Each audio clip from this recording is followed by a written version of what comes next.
Your fitness tracker is hiding the single most critical metric for endurance. While you watch average heart rate, a silent gap is opening up that predicts failure with 95% accuracy.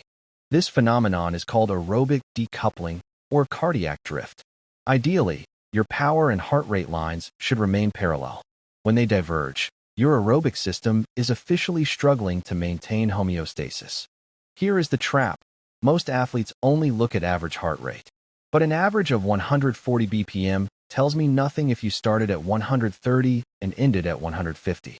That rising slope proves your aerobic base is too fragile for the duration.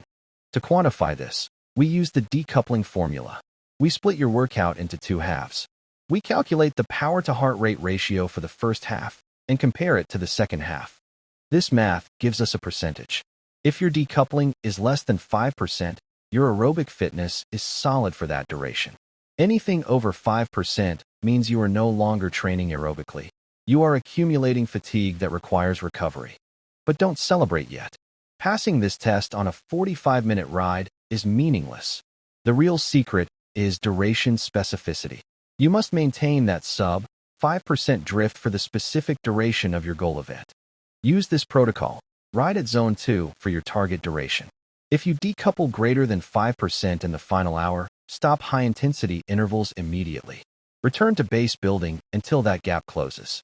Measure the drift, respect the drift, and build a massive engine.